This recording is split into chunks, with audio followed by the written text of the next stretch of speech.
Hey everyone, my name is Anthony. I'd like to give you an overview of multispectral cameras and the imagery that can be used to provide useful information about to farmers, and the multispectral camera that I've been working on this year.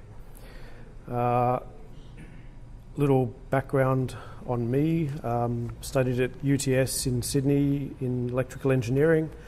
Worked in industrial and commercial electronics design, a pneumatic cash tube system, the world's first battery-powered, breath-sensitive smoking hookah, for those into that kind of thing, and the eCooled Ultra battery battery monitoring system in the last couple of years. I've also spent many years being a self-employed version of this guy, and eventually got over that and returned to my first true love of electronics design. About this time last year, my partner and I packed up and moved to San Francisco.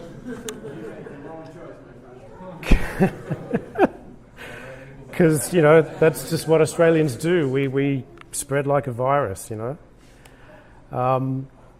No, it was actually to make the world a better place. Perhaps at the expense of creating 2 more homeless people. But then I quickly realised how much the Silicon Valley TV series is actually a documentary. So it wasn't long after I arrived here that these guys found me and convinced me that they were working to make the world a better place as well. Funny that.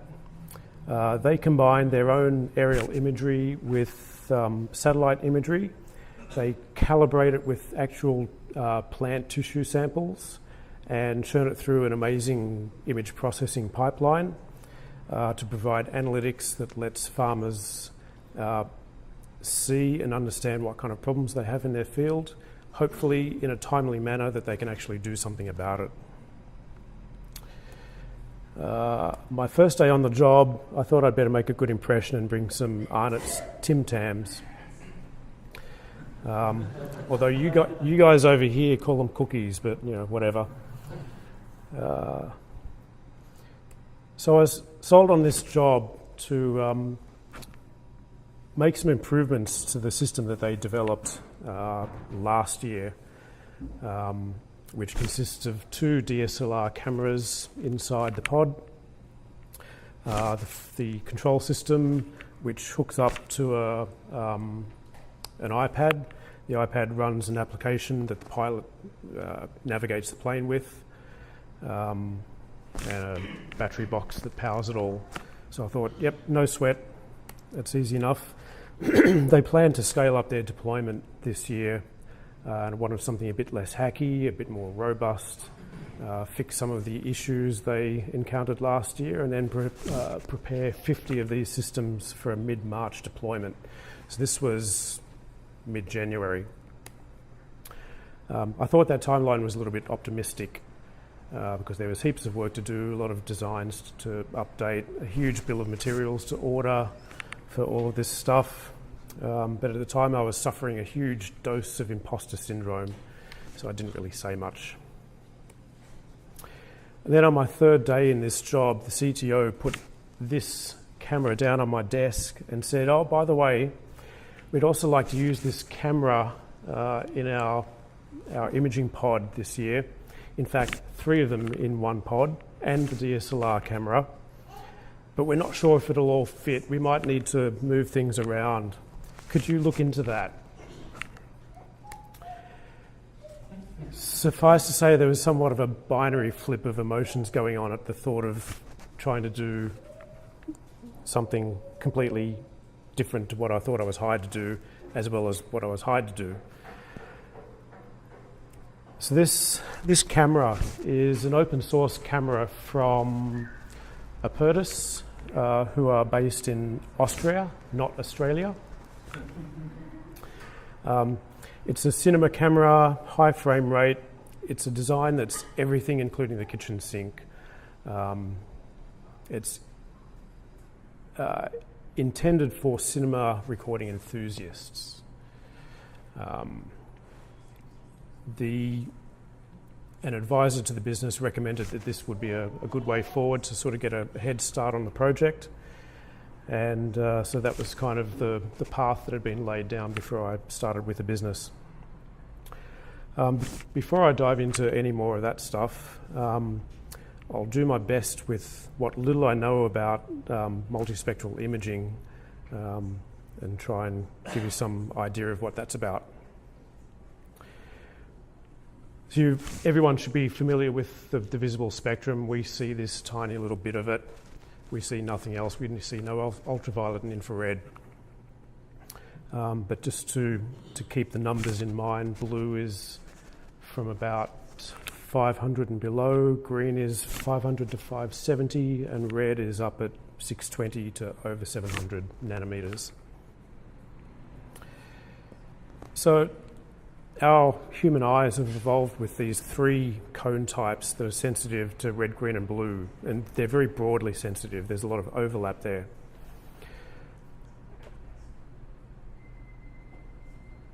Every colour humans think they see is actually just a combination of those three cone types. So it follows that when humans go and design a camera, they do it in a way to replicate the way the human eye sees. And that's with an image sensor that has what's called a Bayer filter laid over on top to filter blue light into 1 pixel, green light into typically a couple of pixels, and then red light into yet another pixel, so a little group of 2 by 2 pixels. There's other filter schemes too, but that's probably the most common type. That's great for humans because that's the way our eyes see, but it's not really good for working out what's going on in the plant world. Vegetation interacts with the solar radiation in a different way from natural materials. It typically absorbs the red, and the blue. It reflects a small amount of green over here. Sorry, I'm blocking that. But then from the near infrared, it really reflects a lot. And that transition here is what's referred to as red edge, the transition from visible red to near infrared.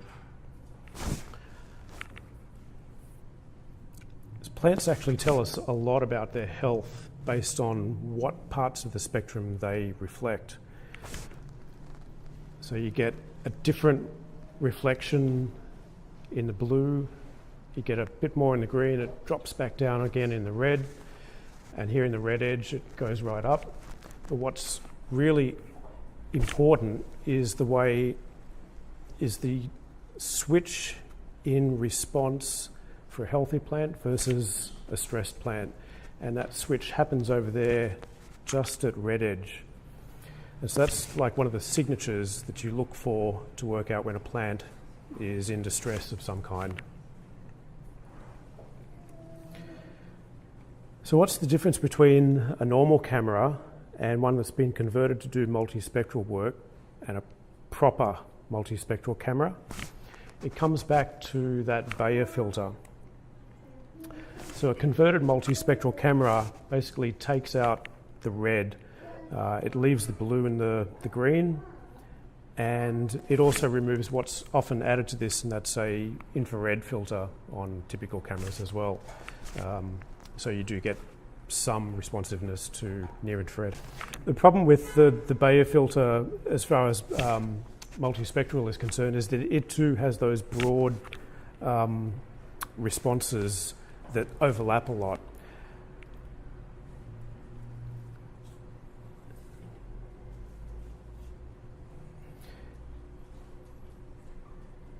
And there's also the fact that the image sensor has been designed for visible light, not so much for infrared light. So the sensitivity to those higher parts of the spectrum of near infrared it might be well known if you've got the spec sheet for the image sensor, otherwise you're kind of fumbling around in the dark, no pun intended. So multispectral cameras, they do away with that Bayer filter and they have just one narrowband filter, and it might be in the blue, green, red, near infrared and beyond. Another problem with, another benefit of not having that Bayer filter is that you get the full resolution of the sensor. You don't have to do interpolation between the red, green and blue pixel. So a multispectral camera will typically have at least 2, 3, 4, maybe 5 image sensors in it, each with really narrow band filters in front of it. And that also depends on what the application is. Agriculture is just one use of multispectral cameras. The military have lots of uses for them. So what happens is when you've got those narrow bits of the spectrum and you can measure the reflectivity in those narrow bits of the spectrum, if you do a bit of basic math on them in various ways, and that can be comparisons, ratios, normalization, you learn all sorts of things about plant health. The amount of green biomass, chlorophyll content, water content, and nitrogen content. In fact, that's a whole other world of bioscience, and there's more than 150 of these vegetation indices for working out all sorts of stuff. So one product we offer is called field velocity. It measures how closely a crop's biomass reaches the seed manufacturer's expectations at the various stages of its growth. Each customer configures their farm plot, the field boundaries, as well as the type of crop that it is and when they planted it. From that basic starting point and the first set of imagery, we can see where they've got more or less rain, not enough fertilizer, pest or fungus infections, and basically see an overall deviance from the expected performance of the crop. This particular farmer's crop is doing pretty well. This one here is doing mostly okay. There's obviously a big issue over there, and a farmer would typically know what the cause of that is. It's more likely to be something historical, like the tractor went out of control and chewed up the field, or who knows what. But what's more useful is these subtle transitions into the light green and the yellow. That stuff might not be visible to the human eye. So with this kind of imagery, a farmer can see that there's an issue there and still take action while there's time to do something about it before the plants actually die. This farmer has a more complex problem.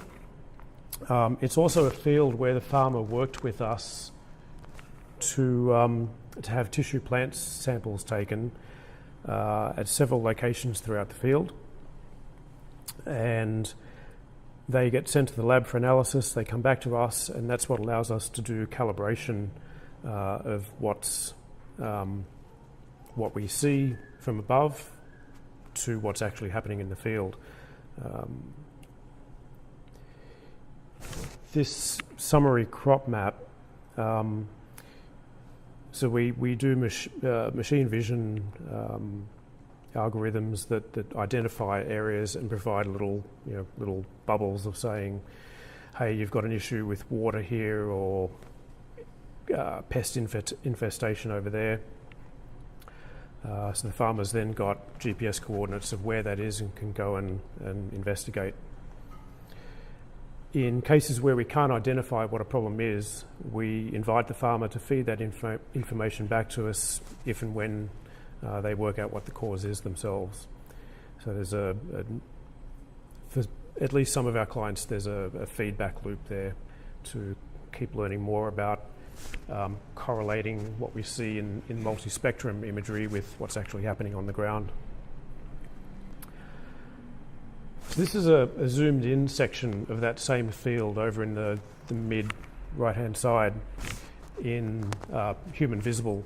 So you can sort of see broadly vague shadowing in parts. I'm not sure how well that shows up on the projector, but that's about all, and that doesn't obviously tell you much. When you look at it in what's called NDVI, Normalized Distribution Vegetation Index, you see a lot more detail. And that's a lot more useful in terms of actionable metrics. This particular farmer is basically screwed for that field. We also look at nitrogen content. Again, using the exact same imagery, the same narrow slices of the spectrum. What we're also doing this year is doing a nitrogen prescription program where we say, okay, in these areas of the field, you should apply X pounds of nitrogen per square foot. Sorry, I just did imperial translations in my head then. That's weird. It should be meters and kilograms. So of course, everyone assumes we do this with drones. We do not. Unfortunately, drones don't yet scale up to a national coverage area for a combination of two reasons. That's the geometry of cameras and FAA regulations. In fact, Mavericks has a long history in drones, including a successful Kickstarter campaign a few years back. But unfortunately, quadcopters and drones are just not a scalable solution, they don't scale up very well for a large nationwide deployment. What we do is put these cameras into a pod, which is strapped to the wing of an aircraft.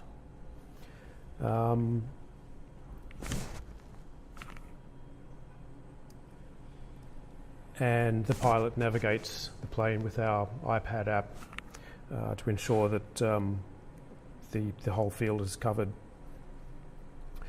We can cover an area in a few hours with this system at the resolution we need in a matter of a few hours what would otherwise take a week with a drone.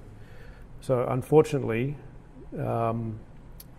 drones are just not a scalable option. Maybe one day when drones can fly higher without human piloting and for several hour missions, that would be nice. Because all pilots aren't created equal, let me assure you. What about fixed wing instead?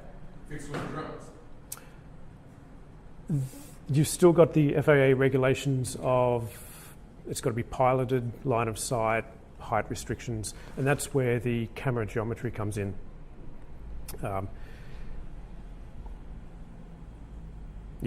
So the geometry is, it's like a ballet of camera lens angles, the altitude, the sensor resolution, and the speed of the plane.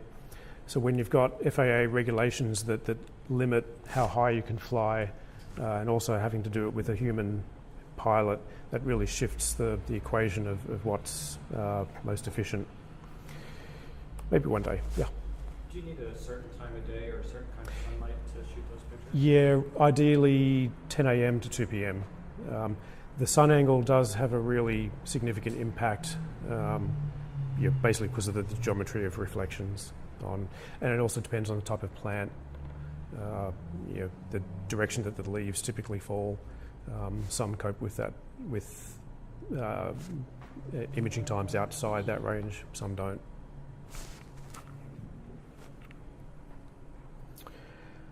But we do have a drone program. We started that this year where the farmer can take the imaging and analytics that we've delivered to them and using our iPad app and their own drone, fly their drone with its high-res camera out to the specific locations that we've pinpointed, and they can see with their own eyes what the issue is. So that's a big time saver for a large farm where it actually takes a lot of time to get out into a field compared to flying a drone. And another issue with physically getting out onto a field is that you can actually damage the crop getting out there. Yeah. What scale are we talking about? What's the minimum resolution there? So the resolution we typically get with this system is less than 20 centimetres.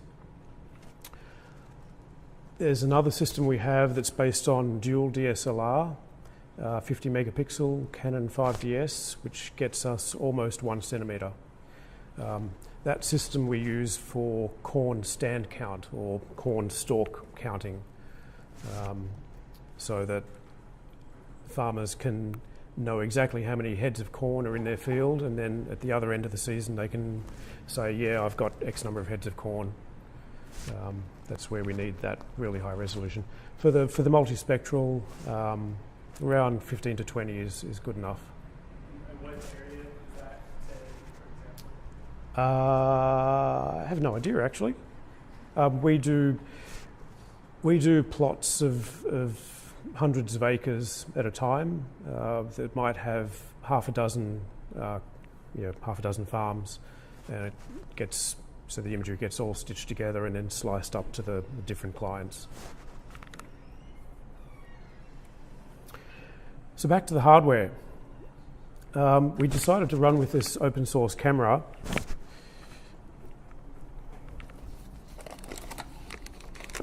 Toys to pass that around.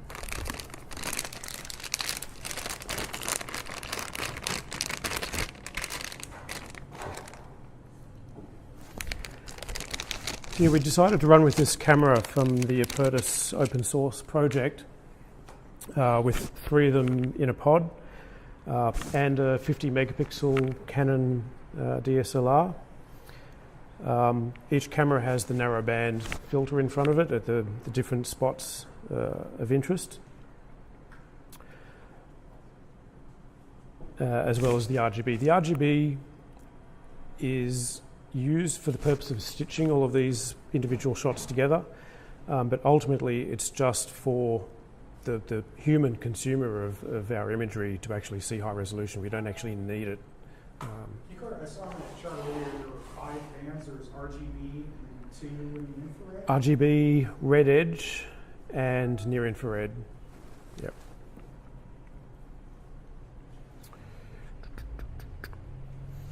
So the Lapidus open source cinema camera, it's complicated, it's an everything including the kitchen sink design.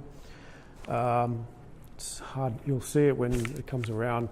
They've got this concept of peripheral shields on either side of the sensor, so you can connect it to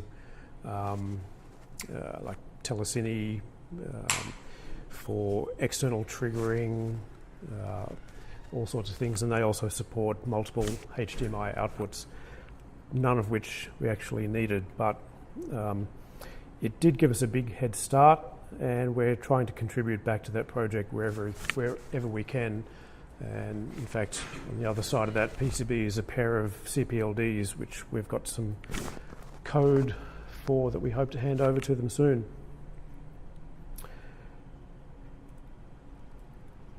The camera is currently based on the CMOSIS 12 megapixel sensor. For us, that's monochrome. They've also got a colour version, of course, coupled with a narrowband filter. And yes, that upside down sensor does have the word drop written on it, because late one night, pulling an all-nighter, I dropped a few. Not exactly my finest moment. So just a question. So Yeah. you do your spectral thing by filters? Yes. Yep. So there are, anyone here heard of hyperspectral image sensors? Yep. They're a different thing altogether. They actually give you a cube of data instead of a 2D array of data, where each pixel has a one-dimensional array of data that's broken up into a whole bunch of readings at different parts of the spectrum. They're amazing and amazingly expensive. Maybe one day. What would be the difference in the analysis that you would provide for a farmer with multispectral versus hyperspectral? For our application, not much difference because we know what parts of the spectrum we need to look at. Other applications like military and surveillance, they don't always know, so having that full data set is, I guess, handy. Yeah. So the camera is based, its main brain is the Avnet Micro Z, which is based on the Xilinx Zinc 7020. Has anyone here worked with that chip? A little bit? Yep. We had the Snickerdoodle. Yes, same one. 1720. Yep. Yeah, it's a luscious beast with a dual core ARM A9 CPU, all the usual hard peripherals, and surrounded by FPGA fabric. We're currently running Arch Linux on that. For our current purposes, the FPGA is really just used to receive all of the LVDS outputs from the sensor and reassemble them into a memory mapped frame. The sensor is controlled by a SPI bus and a few discrete digital inputs for triggering control. We're hoping to put all of that FPGA fabric to better use soon. So here is the original Lapidus design camera. Early on, we worked out that to fit 3 of these cameras and the DSLR into the pod, we had to do a complete rearrangement. We had to twist the image sensor 90 degrees and move it to the end of the PCB so that we could literally fit it inside that pod. And we also reduced the PCB stack by 1 because we just, again, everything, including the kitchen sink design, had an extra PCB in there for hell knows what. If I had an opportunity to start over, we would compress that down to 1 PCB and the micro Z, so that we might have that opportunity in the future. So each camera has its own 3D printed base, which the image sensor fits into, as well as holding the lens with an adapter ring, and then a top to hold it all together. It's very hacky. It's version 0.5 or something like that. The more we fly with it, the more we use it, the more we learn. The more we learn, some things don't matter and some things do. I'll come back to that point in a moment. This was the first image we got from the sensor after a little bit of tweaking of focus and exposure. That's my CTO, Jan Gal.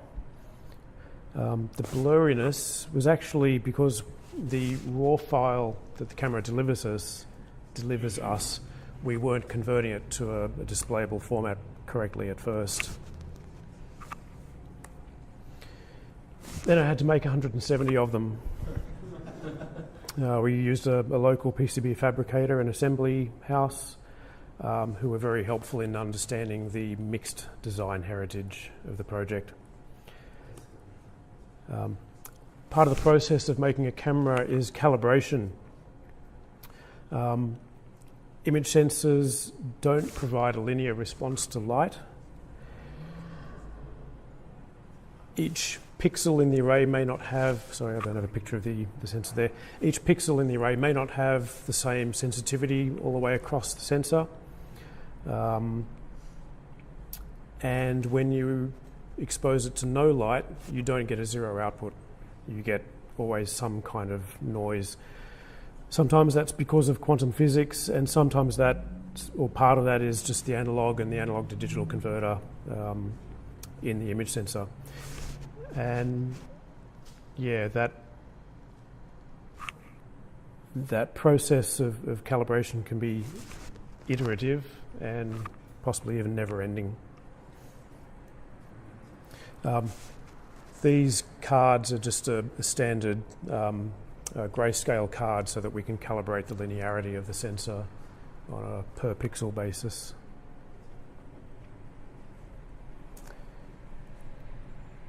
But of course, the story doesn't end here.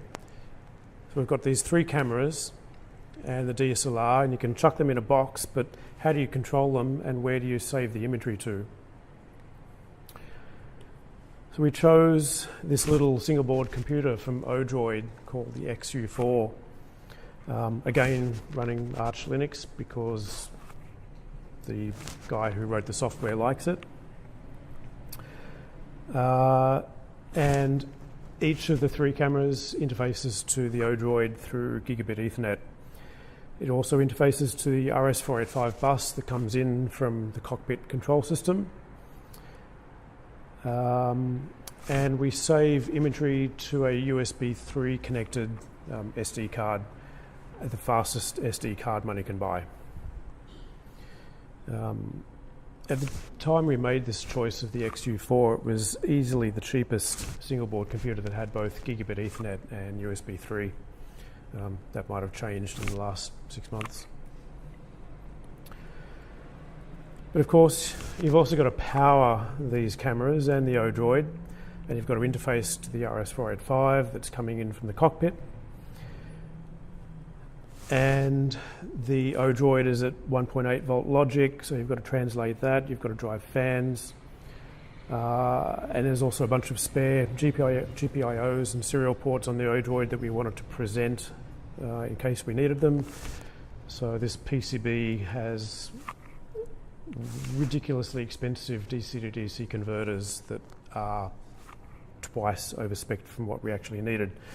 Why? Because at the Nice planar transport. yeah, they're beautiful. At the time we had to lock that design in, we didn't actually know how much current the camera itself was going to draw. So a little bit of overkill there.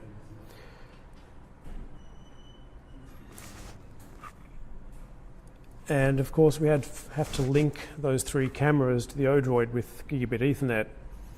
So do we go for the cheap option or the even cheaper option? Has anyone wondered why Netgear to this day love their metal cases?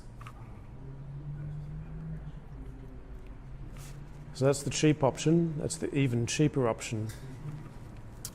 We chose the even cheaper option because of that cutout, which gave us space on the PCB to actually get cables in, because it's sitting on top of the power supply board. The even cheaper option is a 2-layer board doing gigabit Ethernet. No ground plane, nothing. So we suddenly realised why they stick with metal cases.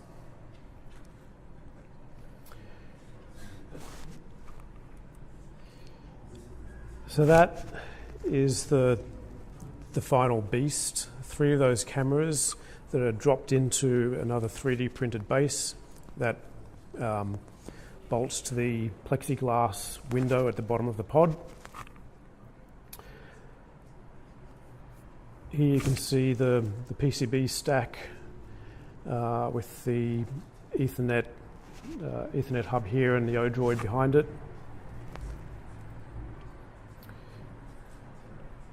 And that's just another view. So we took a chance on doing 3D printed everything because at the time we didn't feel it would matter too much if image sensors weren't all perpendicular. And the jury is still out on whether that matters to the image processing pipeline.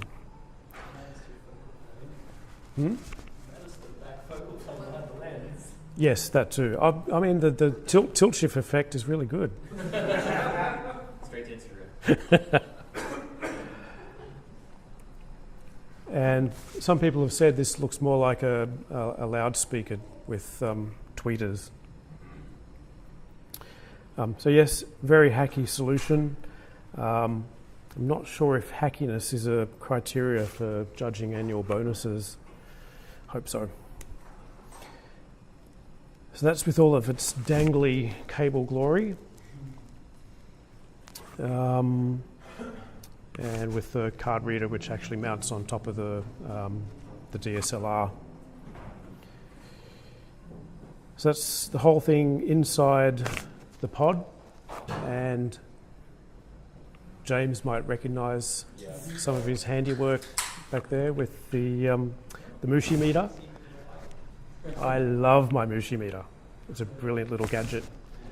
Just monitoring the 12-volt input with that. Could you explain what that is real quick?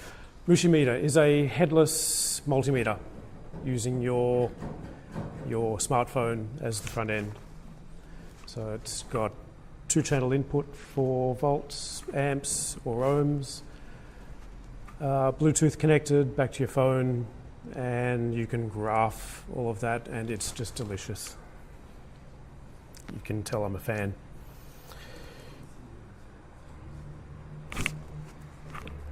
So that's the whole kit in its travel case, and yes, we do need all of that padding with the way couriers behave.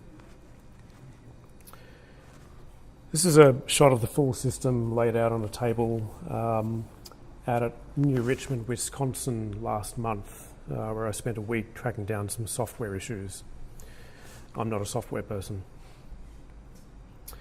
We can run the entire system in simulator mode, where the Flight Gear PC simulator software sends NMEA GPS data out a serial port into the yellow box, which makes the iPad app think that it's actually flying and then tells the imaging pod to trigger as normal. So we can do a full simulated run on a table.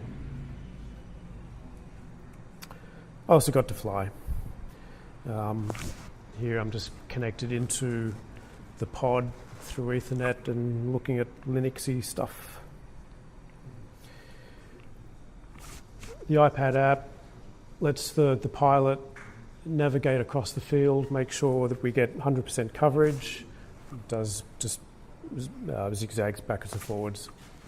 In this image here on the right, is the cameras are pointed straight down, is that right? Yep.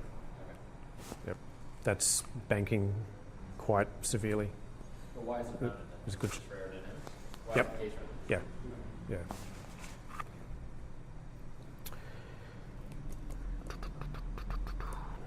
So there's a few other pieces of our technology mix that I don't have time to mention tonight. The image processing pipeline is scary and hairy and big and amazing.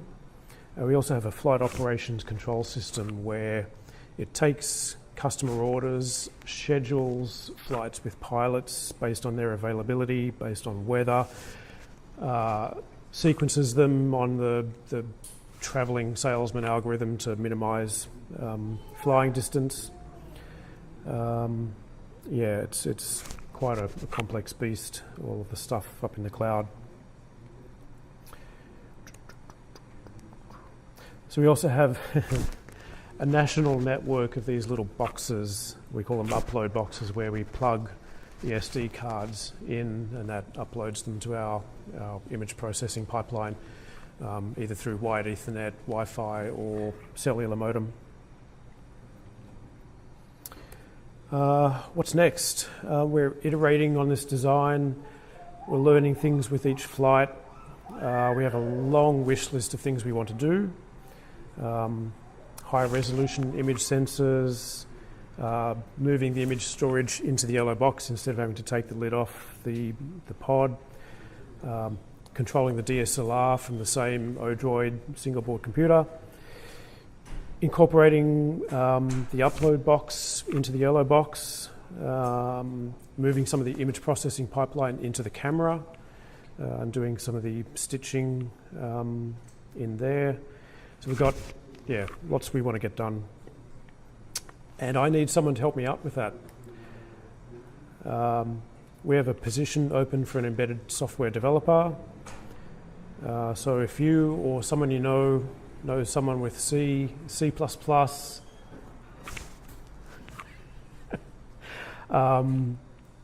ideally some FPGA, but that's kind of getting into the unicorn zone. yeah, come and talk to me. Thank you.